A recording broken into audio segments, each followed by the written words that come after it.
Hey everybody, this is Nick Mayhew, three-time gold medalist and three-time world record holder, and you're listening to Power 98.5. We don't play the social game. We are social. Power 98.5. Hi, this is Dan Aykroyd. He's progressive. He's beautiful. He's thoughtful. He's intelligent. He's powerful. He's positive. He is Steven Cuoco on Power 98.5 Satellite Radio. Empowering listeners from the US to the UK. Live on air with Steven Cuoco. Hi, this is Casper Van Dien from Starship Troopers, Tarzan, Sleepy Hollow, and a whole bunch of other stuff. Tune in to an interview with acclaimed radio personality Steven Cuoco on Power 98.5.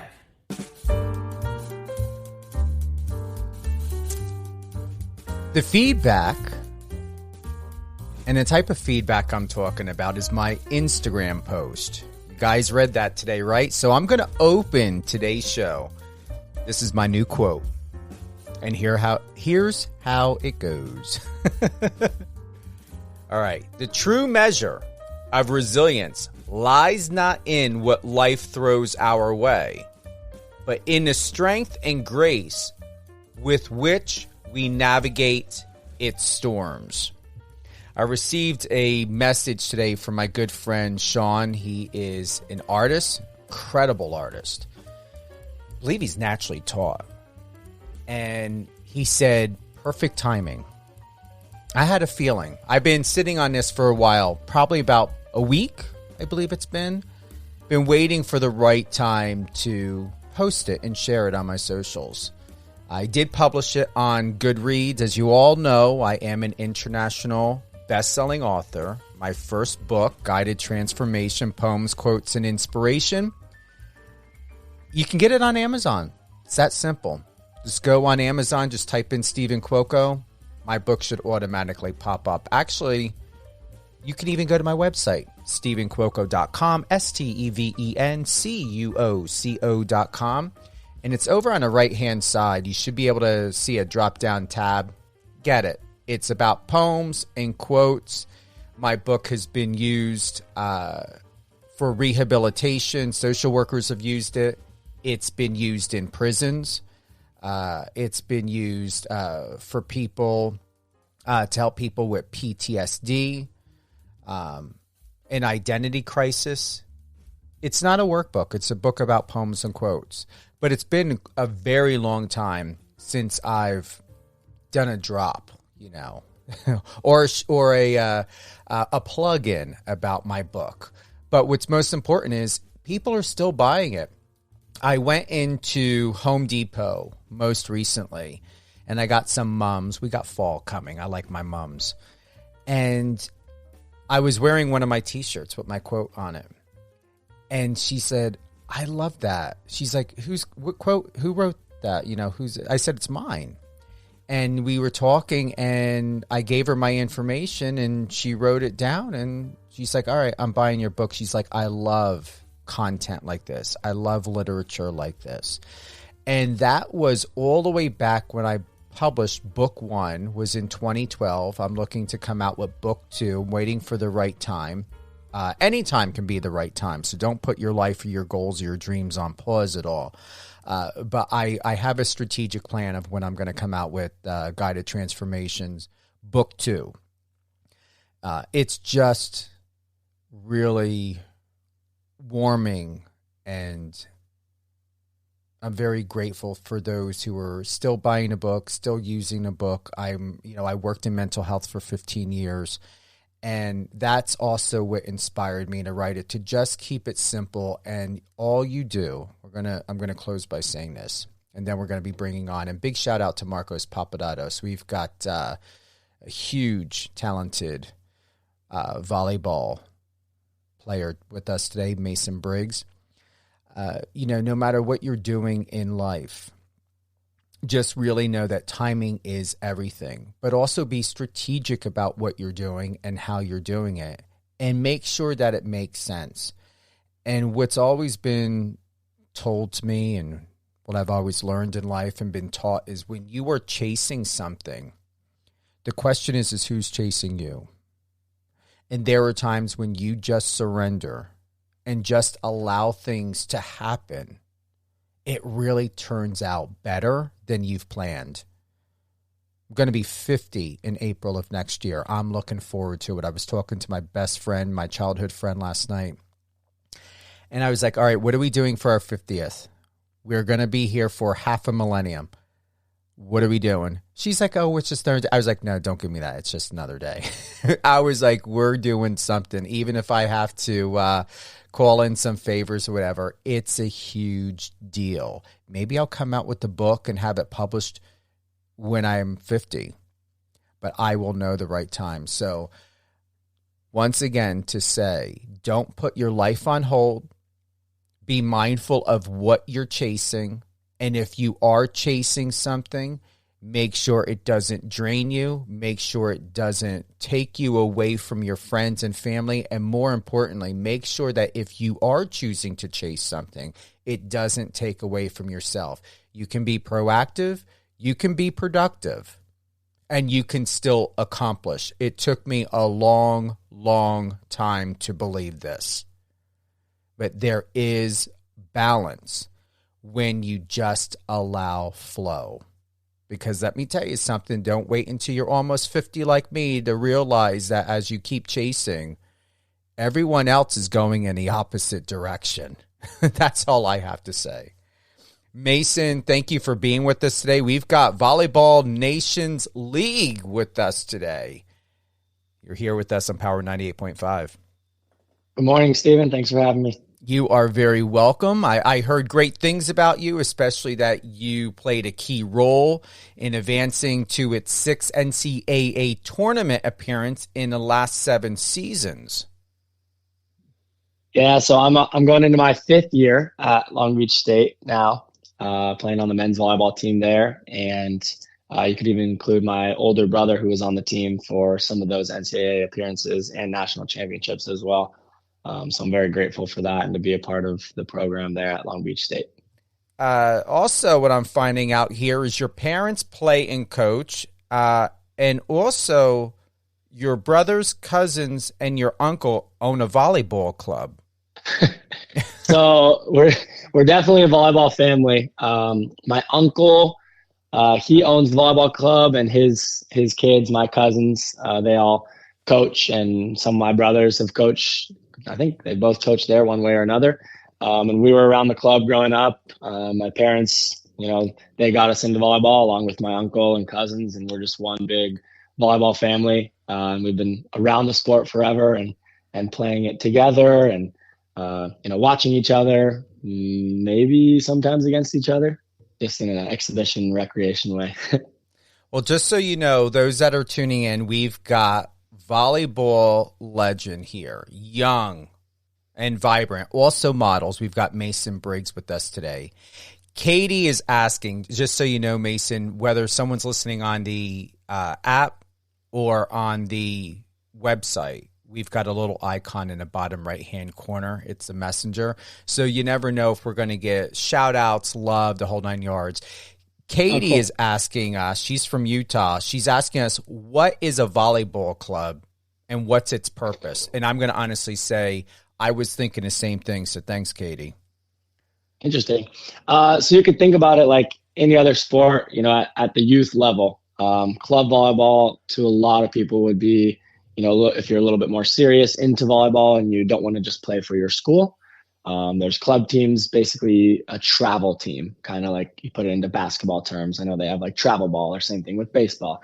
So they field teams that play in competitions, throughout the year, depending on the schedule, on the girls' side and the boys' side, and compete for an end of the year type of championship tournament in a way.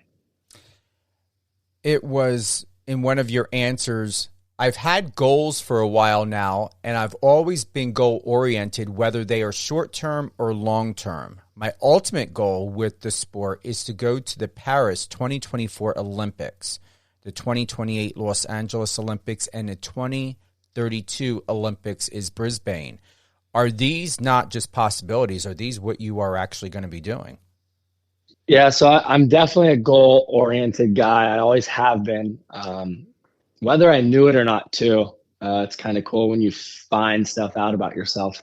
I think when I was younger, I was like that, and my parents were a huge reason for that as well, and they knew kind of where my mind was at. And then it turned into, actually writing these goals down and making them happen. And so my long-term major goal for a while now has been to play in the Olympics. I like to state my goals and write them down and, shoot for the stars in that way. I think it's important to distinguish a dream from a goal. I like using goal rather than dream because, you write down a set of plans and actions that you're going to make happen to reach that goal.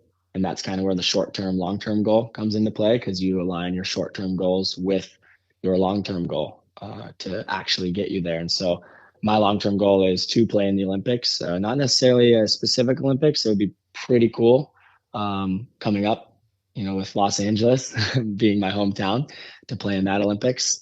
But overall, the ultimate goal is to play for the United States and represent my country at the Olympics. I'm pretty impressed by you. It was asked beforehand, but we're gonna share it again. Tell all of our listeners how old you are. I'm 22. 22. Can you believe it? 22. I feel like I'm talking to somebody that's been in this for 20 years. Yeah, kind of. Since I started volleyball when I was 2. So, there you go. That's awesome. I have to say, all great things, Mason Briggs. Head on over to his Instagram, Mason S. Briggs, Briggs. The profile photo. I don't know if you've been told this, but you look like Timothée Chalamet in that photo. That's hilarious. I get that often. I posted one TikTok one time, and I'm not crazy on TikTok. I'll kind of just post and then leave the app. And I actually checked back like a week later one time, and the video happened to blow up. And I checked the comments, or people were texting me about it, and they were like, everyone's calling you Timothée Chalamet, or I think some people said Timothy Volleyball or something like that. Yeah. So I've heard that one a couple times. It's true. And that's a great photo. That's actually one of your best photos. I'm glad you sent that to me too.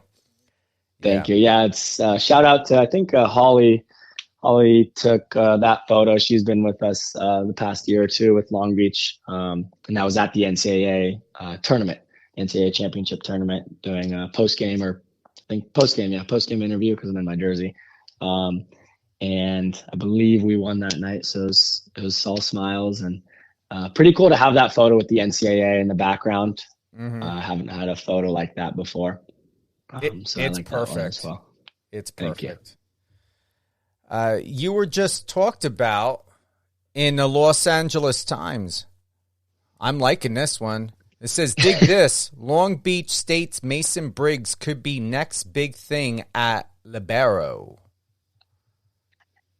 Did you read about that? Did you see that article?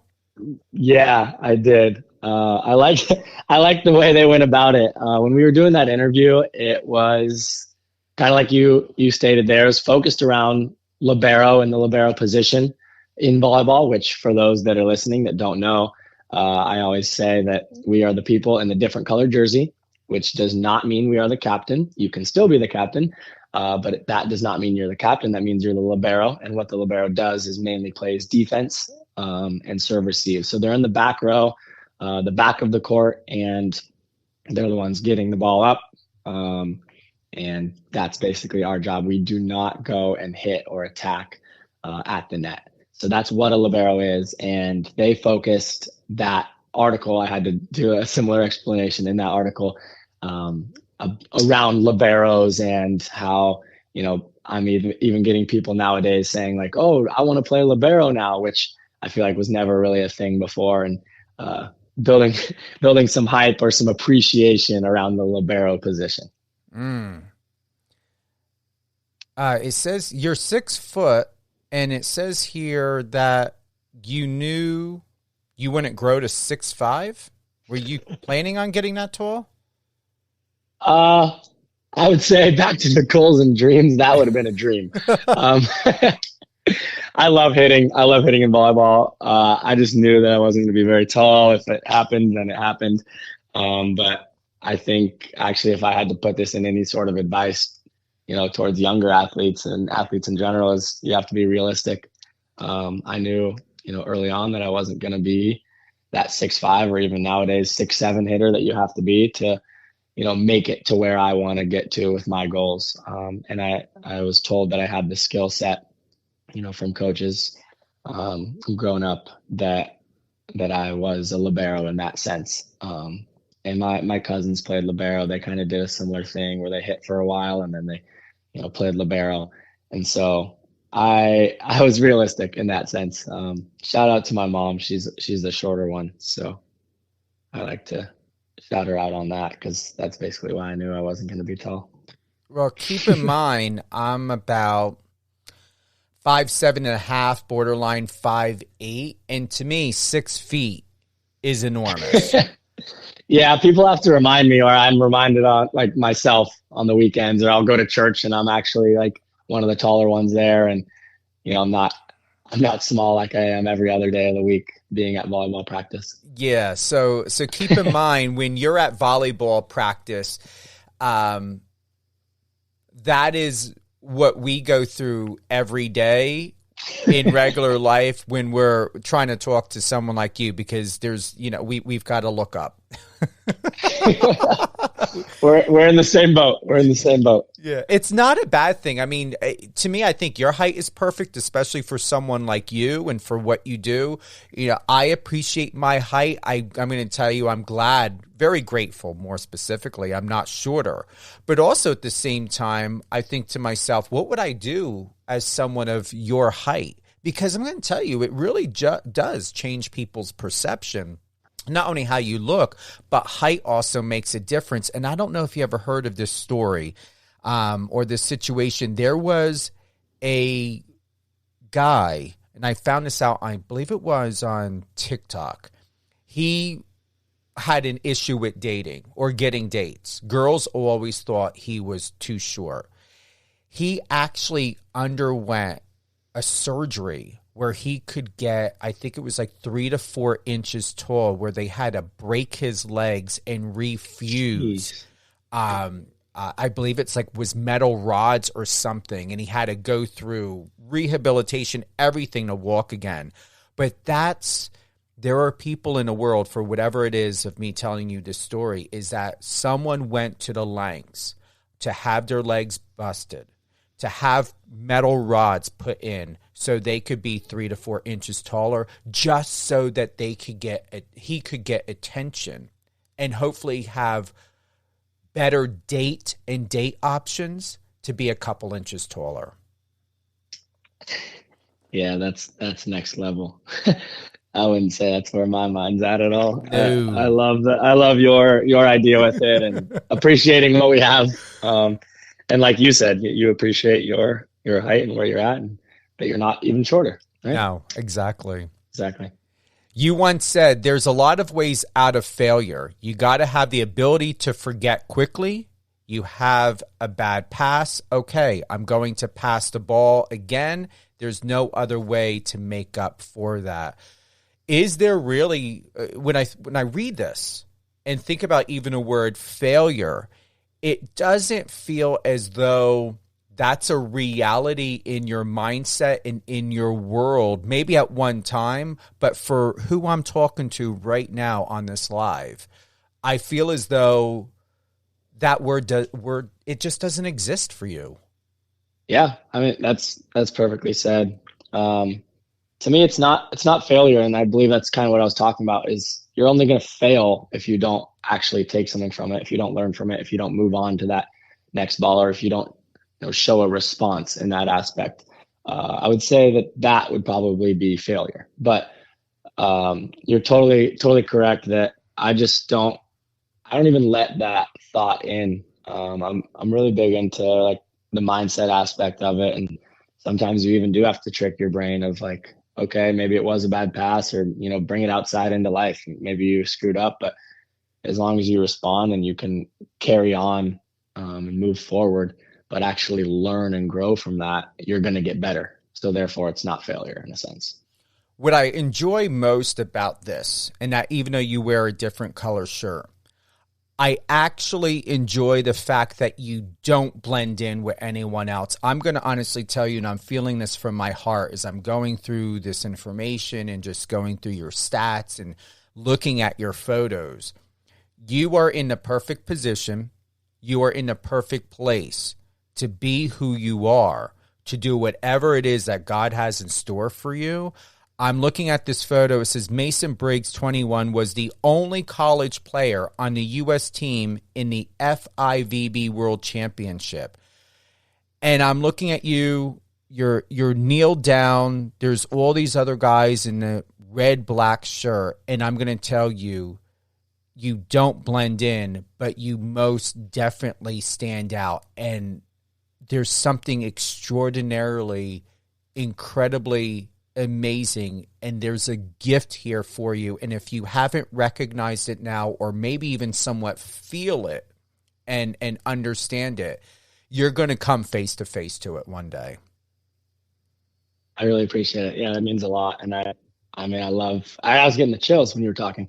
I love that you even mentioned like the God aspect to it. It's a huge part of it for me as well. And, the glory to God, as you might hear a lot, and the thanks and appreciation to God, and then kind of goes down into just what I've been given with my family and my parents and my brothers, and exactly like you're saying, that I agree that it's where I am and where I need to be, and it's going to get me to where I eventually want to be, and I'm definitely at peace with that, and it ties it all together for me. With the talking about failure, talking about the goals, is you even mentioned it with the chasing aspect and the timing aspect. To me, it's not necessarily a chase feeling because you're loving it.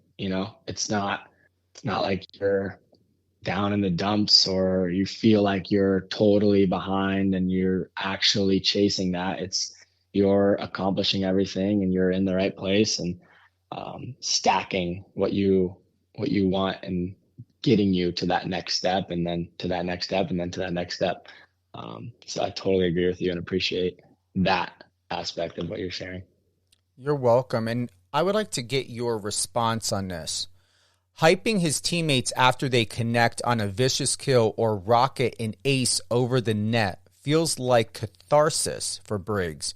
He has no other way to vent his emotions on the court, especially because his role always depends on the actions of others when he reads a hitter's attack or responds to a serve. Do you want to add to that? Yeah, I'd love to.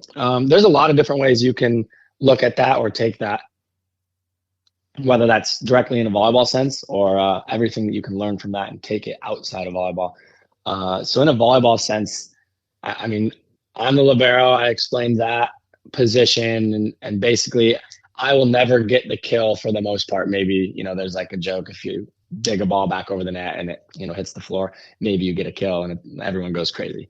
But I'm not there attacking. I'm not getting points technically. So I rely on others. I have to work with others. And that's the great part about the sport. I always say it's the ultimate team sport. But for the most part, they're not going to be the one, calling my name after the play. Kill by Mason Briggs. It's just going to be a kill by whoever, got that point. And even the setters are very similar in that sense, where they're always setting the ball, but they're not going to always get the credit. So I think it's important to realize that and know what your job is and the description of it, but also still carry yourself in a way that you want to. And that's kind of how I go about it. It doesn't have to be me getting the point, because it will never be me getting the point. You take on that role and you give that energy and that appreciation to other people. And, some people might even throw around that, the energy's fake or whatever, but to me, it's not. It has to be towards other people and for other people and for your teammates. And I started that at a young age of obviously just loving the sport and loving competing and winning. And then kind of continued to the process of being a better teammate and a good teammate and showing that appreciation and love towards them when they do something amazing and they finish that point. Great question by Carlos. He wants to know as to what type of conditioning do you have to go through as a professional volleyball player? That's a good question. We do strength training 3 to 4 times a week, depends kind of on the season and if we're traveling and whatnot. And I like this aspect of it as well because there's a lot that we do and that's not, on a regimen where, I'm going to go on a run or do this or that. But as athletes, me and a lot of my teammates at Long Beach State as well, we're just very active people. We'll go and play pickleball on the side, and we'll go and play basketball or shoot hoops before practice or before lifting or, go to the beach or go surfing. So we're very active in that sense. That would be the conditioning aspect of it, along with the strength training and conditioning that's, with the team. And I think that's important as well because you're getting all of that and then also getting the balance as an athlete of not just in your sport, in your team every single day, but you're, experiencing the outside world, whether it may be, the ocean, pickleball with your friends and all of that while still technically training. It's a good answer, very detailed, and I appreciate that very much.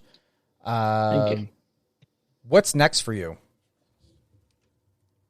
Good question. A lot of people were confused because of this whole COVID thing basically gave people an extra year of eligibility. So I came in my freshman year to Long Beach State, and we started season, and it was canceled, just like basically everything else. And so we got that year back as NCAA athletes, that year of eligibility. So now I'm my 5th year in school, and technically will be my 4th season, but 5th year. So this will be my last year at Long Beach State, and the championship will actually be at Long Beach State, the NCAA tournament, which is pretty awesome. So this will be my last year here, and I'll continue to play with the national team over the summer and compete for rosters. And then after this school year, we'll be hopefully going overseas and playing professional. I had the question. I'm trying to formulate it. Do you have anything else, like in addition to this? I'm thinking to myself, I feel like there's another career possibility or option for you. Have you ever thought of getting into law, like being an attorney, or getting into anything to help young kids? I just feel there's another profession there in addition to being a professional volleyball player. Your feelings are spot on. It's always been volleyball for me, a professional volleyball player for me, but with a lot of other interests and things that I like to do. I've always been fairly entrepreneurial, starting businesses when I was young. I made like duct tape wallets and sold those, and that blew up in a sense, selling them to my grandpa's business partner, and that's a whole story in itself. And then basically just kind of messing around, starting like a little clothing brand. And now I'm working on actually making an app idea that I've had for a while. It's called Frenzy.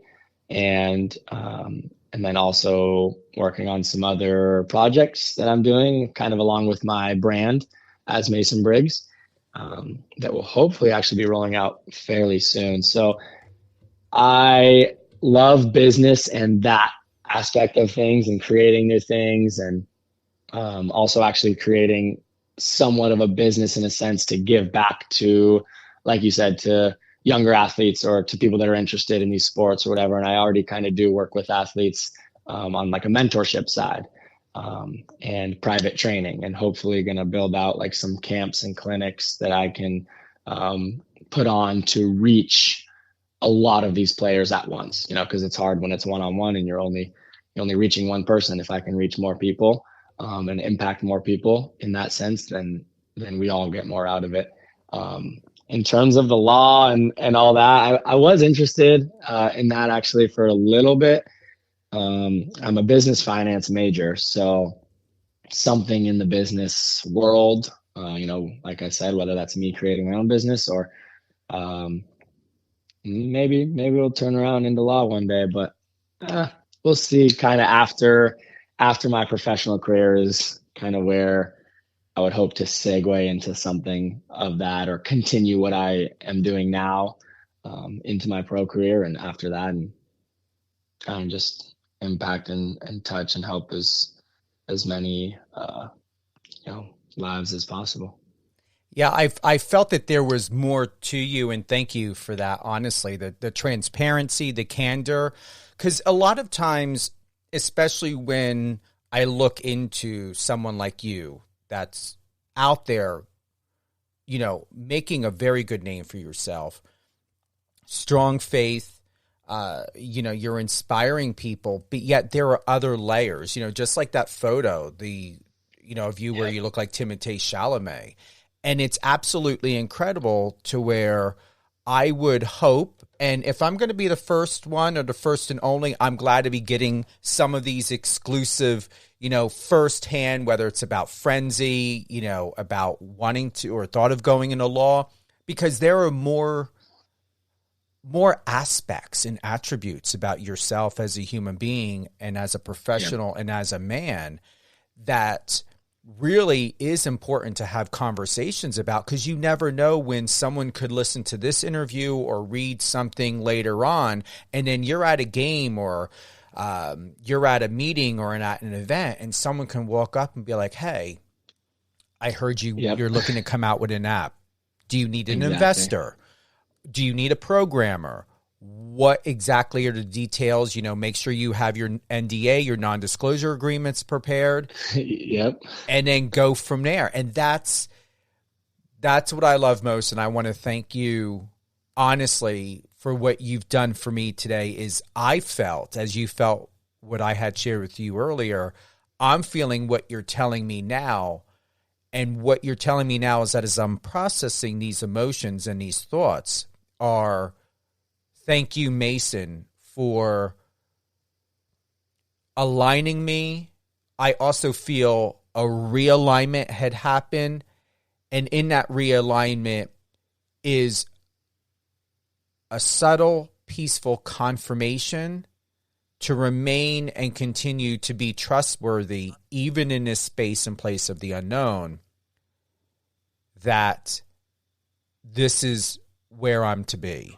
And that sign, that message came to me yesterday as well. So thank you for the alignment. Thank you for the encouragement. And thank you for what you helped move throughout my body and throughout myself. Because, like I said, I did a search on you, and it was very specific to you in the sport. But there was nothing else available about you. And I encourage you and share your thoughts with me moving forward. Any interviews you do, don't just wait on a journalist to ask you something to plug it in. Find a way, even in your answer, to segue that into adding something else additional of a layer about yourself that's going to warrant and propose potentially more questions, more insight, and more interest into about you. Yeah, I love that. And thank you for sharing that. And I think that's a big part of what makes me so excited about, things like this and business opportunities and having that personal connection and, working with people in that sense. Whether, like you said, whether that's, modeling or, making an app or, my personal branding, whatever it may be. You never know who's going to come along. And I guess to relate it all back to what you were saying earlier is the timing of it. Sometimes we know the timing, and sometimes the timing is going to be just right. And you never know who's, watching or listening or there to help, or, played volleyball once and had the same feeling, that they wanted to accomplish other things and continue to parlay that into something bigger. And I'm appreciative of the opportunity to be here and talk with you. And I appreciate you for that. And what a morning. I feel like taking a pause. Like, I feel fulfilled right now. Honestly, I have no interest of, asking any more questions or anything, because it just feels just so accomplished right now for both of us. I don't know. I like, what are you feeling? Yeah, I agree. I mean, what better way to start the week, right? Exactly. Who would you like to give a shout out to? Ooh, I have a lot of shout outs, but I think I'd start with my parents.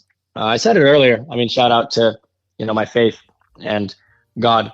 And also with that, shout out to my parents for raising me in that and in a loving way and supporting me in every single thing I do. I was just talking to someone earlier about like what makes, or like what was one of the best moments that I've had in volleyball. And it's kind of cool because it goes back to everything we're talking about. It's not even directly volleyball or directly a moment or an award or whatever. It's kind of those moments where you can look up and that they're there, watching you and supporting you and sending you those texts before and after. And just huge shout out to my parents for everything that they've done and continue to do for me. And shout out to my brothers and family as well, and always pushing me and being there for me and helping me. And then actually another conversation that I had recently is just every coach that's been a part of my life, and maybe teachers as well. Everyone impacts your life, my life, that, whether it's a good situation, a good relationship or bad relationship, or, something good or bad that happened, is kind of all a part of the journey and the growth, to bring it back to that failure or not. And I'm just appreciative of everything that has happened to me and been a part of my life. And, obviously my coaches and family here at Long Beach State for continuing to shape who I am. And, Alan Knipe is the head coach, been the head coach for a while, and was a big reason that I came to Long Beach, along with Nick McRae and McKay Smith. So huge shout out to them and my teammates and my brothers. We're a family here, and just everyone that supports us and supports me, whether that be coming to games or, the endorsements that we need to run a program or to be successful as an athlete. I'm just super appreciative. I know that's a pretty long shout out, but everyone that makes everything happen, it takes a lot. People don't always realize that. And I'm super grateful for everyone that's a part of the journey, whatever that journey may be, whether it's, volleyball or, the modeling side of things or the business side of things, or moving into the professional space or, Team USA, all of it. So I'm just super, super grateful, and shout out to all those people that have made it possible.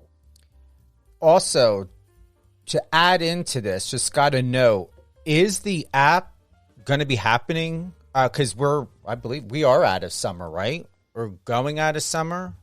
Yep. Is the app still going to happen? Because it says here, hopefully we will be rolling out the app at the end of summer.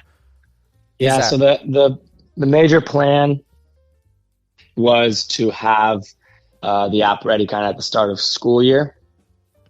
So I've learned, like any other project, there's always delays and complications and things that come up. So I guess to keep that answer short, we're still working on it and finalizing some things.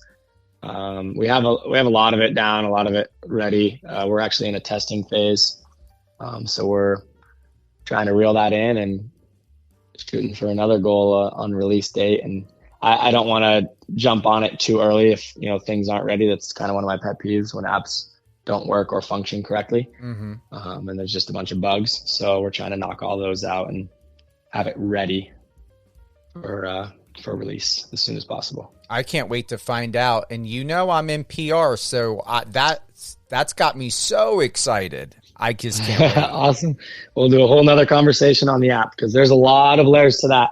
It's a pretty cool thing. I mean, I love the layers to things, the aspects of things. It's not just an app. To me, there's more to it, and there's more that I want to do with it. So I'd love to continue to talk about that another time and dive into that. Absolutely. And it goes along with all the connection and everything that we've talked about. So it's pretty cool. Lastly, and I'm glad to be adding this in, and I appreciate my assistant to send this over. This is what you had said back in May of this year. It's crazy. I used to not be so much into it, but then I did the USA National Team Development Program, which was high performance. And that was one of the moments where I got into social media to communicate with my family better. Technology can definitely be something valuable if it's used in a right way. Do you still feel the same, and are you still using social media for its main purpose of what you've come to know and come to learn? I do feel the same. I mean, one of the biggest compliments that people, give to me often is that they, kind of like you were saying earlier, that they feel like it's genuine. They feel like it's real.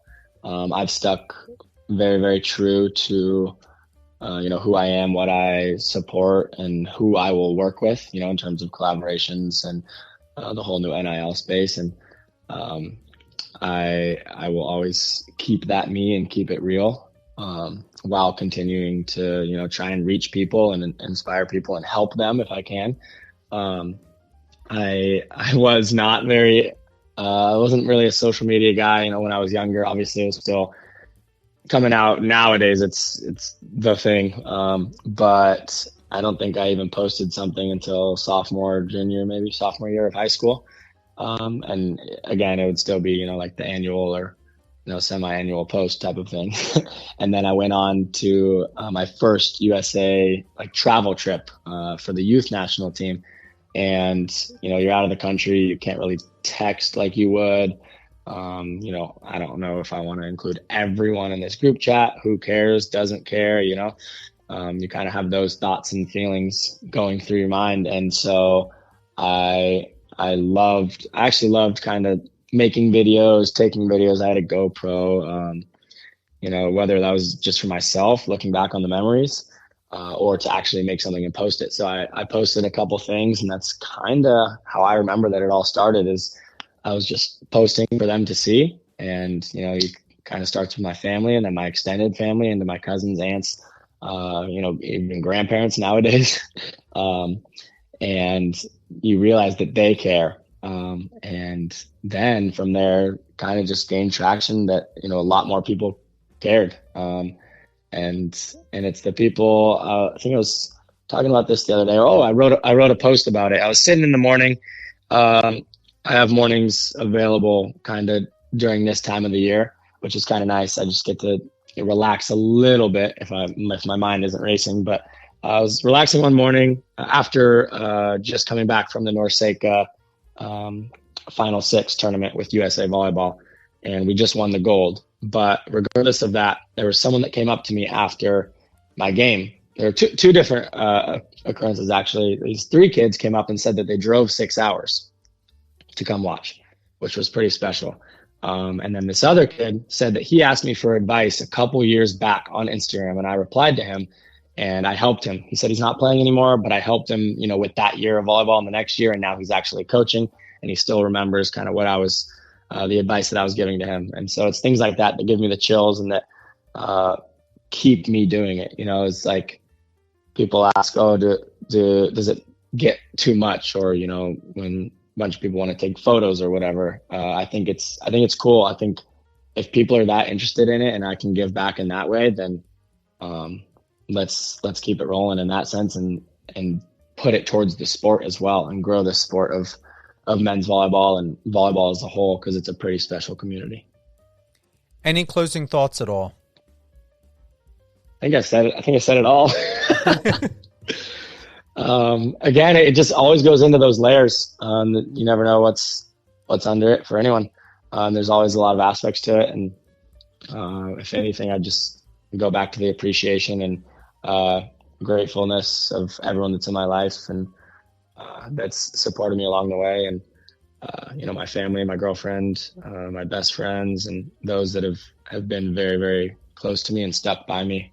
I'd like to think I'm a fairly consistent man, and I appreciate those that have continued to be consistent around me. And just huge thank you to you and Marcos for getting this going and setting this up and having me on. I really appreciate it. Is this your first live interview? On the radio? I don't even know. I think so. Okay. I'll take that. Yeah, I think so. You can take it. Okay. I don't have the best memory. It's funny. In terms of the failure and stuff like that, I attribute some of my memory and not always thinking about that type of thing to that, because I kind of just keep rolling. That's good. I'm proud of you. Yeah. You're always welcome here. You've got my private number. Stay in touch. And honestly, like I said, even from a PR perspective, when you do come out with the app, I would love to have a conversation with you and share any advice. That's up my alley. I have a lot of experience, mentor, advising those that, have apps, who have come out with apps from a branding and PR perspective. And then awesome. Also be careful. You're welcome. Be careful. Don't just jump right into marketing and advertising. And I don't know what sort of investments you may have coming into this, but you've always got to start with PR before you go to marketing and advertising. Yep. I feel that you're smart. Just please do I just want to put that on record, not to just jump into an agency, because they're only going to care about the return on investment for themselves, give you and share with you all these analytics and everything else like that. Yet realistically, unless you're putting $500,000, millions of dollars into it, there really is no way to determine on how it's going to be a return on investment in its best interest for you. Yep. So thank you. I appreciate it. Anytime. I believe we've covered everything. Thank you for the support. Thank you once again for the alignment, what you've gifted to me today. I'll say God put this together. Big shout out to Marcos Papadatos. He's a man of faith. He is intuitive. He also, I believe you saw in that group text, I got to go back because I don't want to paraphrase here. What did Marcos say? And you may have read it. Please tell him he's my favorite male volleyball player, Team USA. Oh, USA. I love the country. Mason, thank you again. I appreciate you. Yep. Thank you guys and your entire team. I really appreciate it. Always. All great things, Mason Briggs. Head on over to his Instagram, MASONS Briggs. That's BRIGGS. This interview will be available on Amazon Music, Amazon Audible, Spotify, and iHeartRadio today. It is October 9th, Monday. We will re-air this episode on Power 98.5. Remember, come home first where all the latest and greatest begins. That's power985.com. Download the app. Tune in on Alexa. Power 98.5 is also available on Live FM Radio, Streama, Streameter, Radio Line, Apple Music. If you got Apple Music, you can listen to Power 98.5 on there as well. Odyssey, formerly known as radio.com. It's also available on Odyssey. What a day. Beautiful, beautiful day. Thank you for everyone who's joined us. Carlos, thank you for the questions. Anyone else, remember, click the bottom right-hand icon in that corner that you see right there on the app or the website. Send us any questions. If you've got any music you want to submit, reach out to my team at power98.5radio@gmail.com or contact@power985.com. Hope everyone has a great day. And remember, as we talked about earlier, take a break. Don't chase. Stay diligent. Be passionate. Live in passion. Thrive through and be in passion. And most importantly, pray about it. If all else fails and you just are backed up against a wall, I'm telling you, pray about it. It's as simple as that. Have a great day, everyone.